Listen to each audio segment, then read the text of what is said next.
unknown, ignored on purpose, because their own governments were an integral part of instigating terrorism inside my country.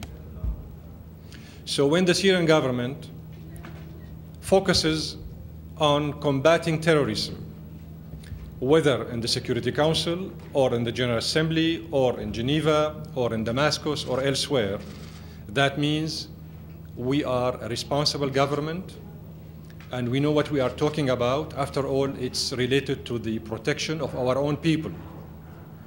Nobody could ignore anymore the threat represented by the terrorist groups operating inside Syria through our borders with the neighboring countries. Nobody at all. When we insisted on combating terrorism from the beginning and asked to deal, mainly speaking, with the issue of combating terrorism, it's because this is the main threat faced by our own people on the ground. Thousands of Syrian people, innocent Syrian people, got killed. Thousands were wounded because of these so-called cross-border terrorists. They call themselves, wrongly speaking, jihadists. They are not. They are criminals, mercenaries, coming from 83 foreign nations all over the world. Just for your kind information, some of these terrorists who got killed in Syria came from Burkina Faso. Some of them came from New Zealand. One guy came from Lithuania.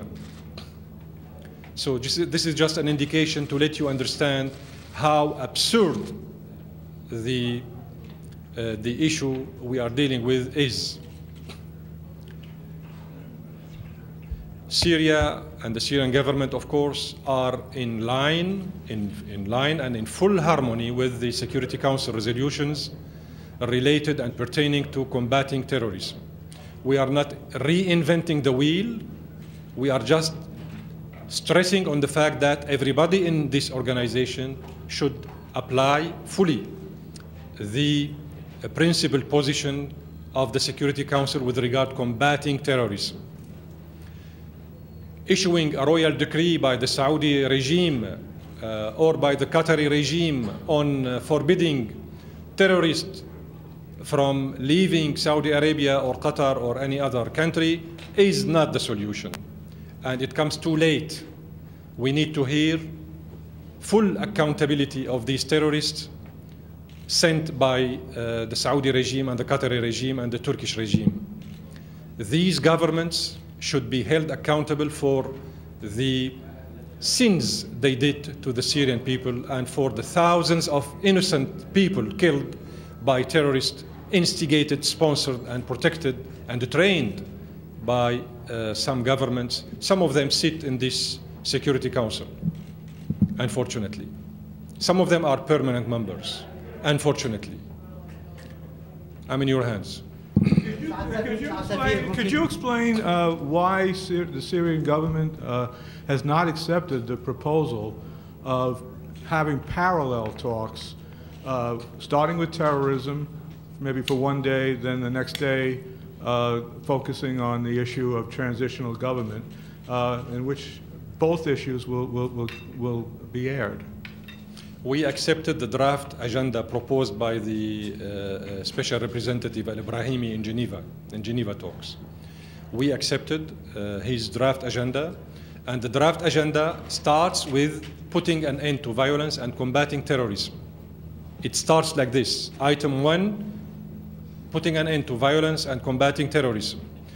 Item 2, the transitional government. Item 3, the institutions of the state. Item 4, the national reconciliation. We okayed this draft as a whole. So there is no selection, there is no selectivity whatsoever with this regard. We agreed on starting with combating terrorism. Everybody should agree on this. Anybody who might avoid dealing with combating terrorism as a priority would mean that he or she is behind the terrorism in Syria. So combating terrorism is a priority not only for the Syrian government, not only for the Syrian people, but it comes item 1 in the draft agenda suggested by the Special Representative. ما هي الموانع لديكم من ربط العملية الانتخابية في سوريا بعملية جنيف والحل السلمي؟ أيضا حصل قبل أيام هجوم على قافلة الكيميائي قرب اللاذقية. هذا الموضوع تم التعتيم عليه تماما في كل الإعلام الغربي وفي الأمم المتحدة باستثناء تصريح من البعثة المشتركة. كيف ترون هذا التعتيم؟ أولا هذا التعتيم مؤسف جدا. نحن لفتنا عناية الكثير من أعضاء مجلس الأمن إلى هذا التعتيم، إلى غياب أي تعليق لا من قبل مجلس الأمن ولا من قبل الأمانة العامة، علما بأن الموضوع كاد أن يؤدي إلى كارثة. أنت لا شك أنك تدرك أنه لو حدث اعتداء على المخزون الكيماوي وهو يشحن في ميناء اللاذقية على ظهر السفن التي كانت موجودة هناك لكانت قد حدثت كارثة ما بعدها كارثة.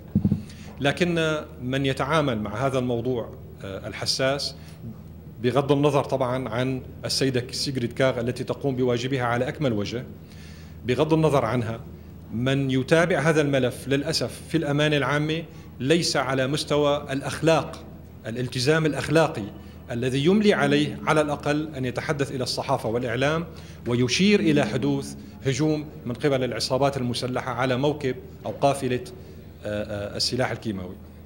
Mr. Ambassador. بالنسبة لربط العملية الانتخابية، عملية الانتخابات في أي بلد هو شأن داخلي صرف، ليس من صلاحية أحد أن يتحدث فيه، سواء كانت الانتخابات سورية أو أمريكية أو فرنسية أو بريطانية أو أوغندية أو إلى آخره. الانتخابات في أي بلد هو شأن داخلي صرف، ملك المؤسسات الوطنية لأي بلد.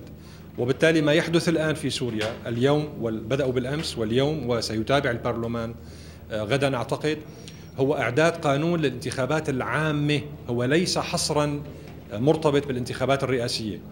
قانون انتخابات عامة يغطي الانتخابات الرئاسية والبرلمانية والبلدية في سوريا. فنحن طبعا هذا شأن داخلي لا علاقة لأحد فيه، ولا يسمح الشعب السوري أن يتدخل بهذا الشأن أحد، لأننا نتحرك وفق مؤسساتنا وفق دستورنا. أي فراغ دستوري في أي بلد سيخلق مشاكل على الأرض، وبالتالي هناك تجارب مريرة في الأمم المتحدة ينبغي أن تؤخذ بعين الاعتبار. الحكومة السورية والشعب السوري لن يسمحا بخلق فراغ فقط لكي نعطي مبرر لهذه الحكومة أو تلك من المنغمسين في سفك الدم السوري بأن يتابعوا مسيرتهم بلا حساب. Brahimi, Mr. Ambassador.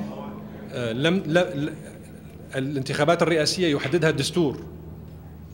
الانتخابات الرئاسية قادمة في شهر تموز وفقا للدستور، ليس وفقا لي شخصيا أو لغيري.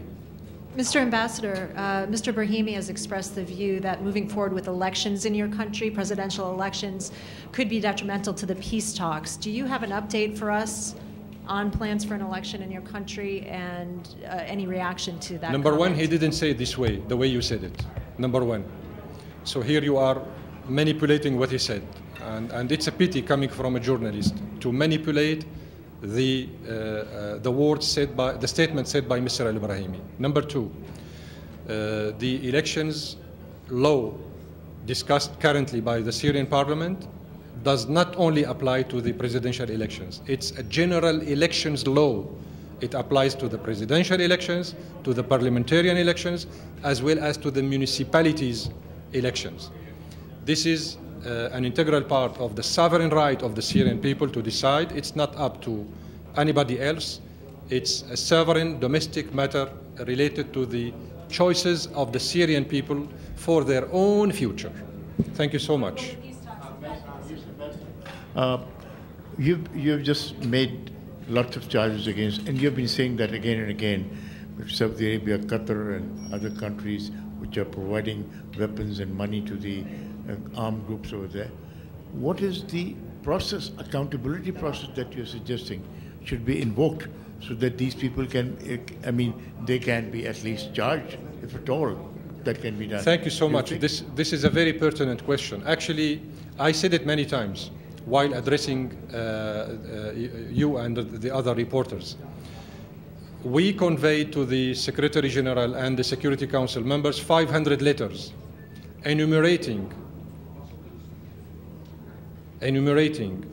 by names, by dates, the individuals, the terrorists who committed crimes on the Syrian soil and who were sent, trained, sponsored, financed by these governments I refer to, namely speaking, Turkey, Saudi Arabia, and Qatar.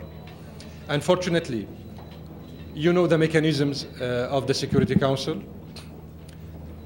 You cannot create easily a consensus on this matter, mainly speaking because some of the influential members in the Council are working against the Syrian government and are facilitating the movement of these three governments I referred to. Turkey because it's part of the NATO, Saudi Arabia and Qatar because they are serving the interest of the geopolitics of these big guys in the Security Council. So everybody knows the truth nowadays. Nobody could condone or ignore the presence of terrorism in Syria.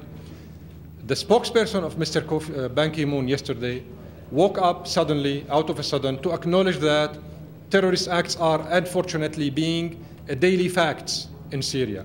But it took him 3 years to wake up and to acknowledge that there are terrorist acts perpetrated in Syria by terrorist groups. He and others in the Secretariat, in the DPKO, for instance, Mr. Lassus ignored the involvement of the Israelis in facilitating the movement of terrorist groups through the separation line in the Golan.